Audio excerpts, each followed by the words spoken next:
श्री राम समर्थ। नवंबर 1। गीता सब ग्रंथों की माता है। गीता सब ग्रंथों की माता है।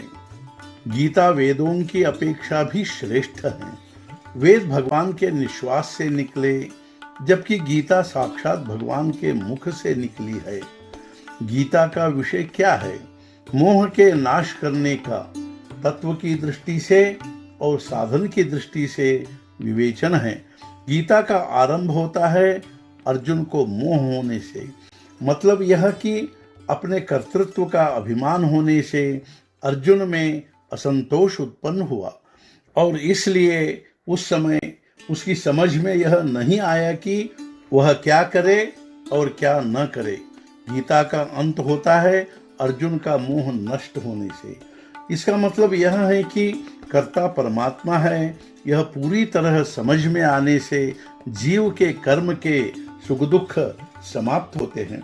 सचमुच गीता का रहस्य तो ज्ञानेश्वर महाराज ही समझाएं।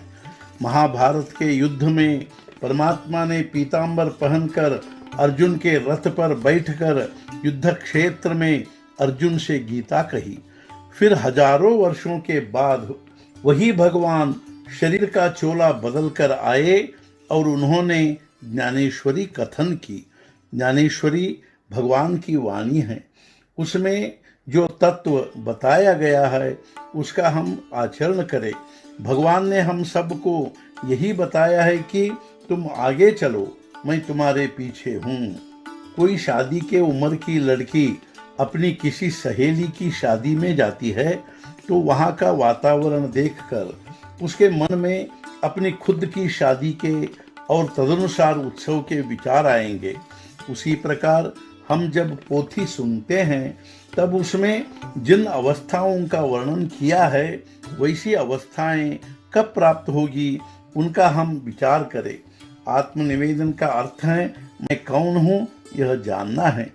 प्रारब्ध की गति से हमें जो सुख दुख भोगने पड़ते हैं उनमें हमारे अस्तित्व का बहाना करे, किंतु सचमुच न हो।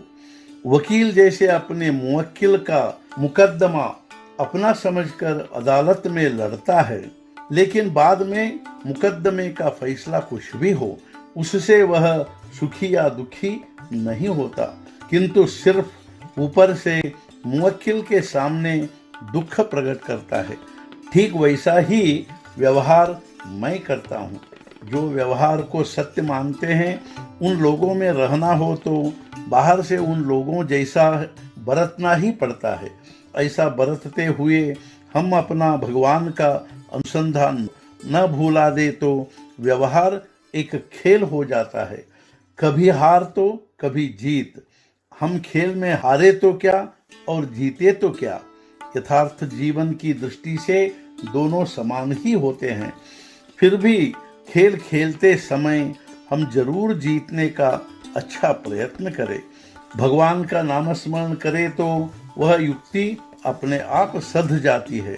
इसलिए दिन रात मैं अपने लोगों से कहता हूँ, चाहे जो हो जाए तुम भगवान के नाम स्मरण को मत छोड़ो। आज का मुख्य विचार, भगवान की इच्छा से सब होता है, यह भावना रख कर अपना कर्तव्य करना ही गीता का सार है। सद्गुरुनाथ महाराज की जय। जय जय रघुवीर समर्थ।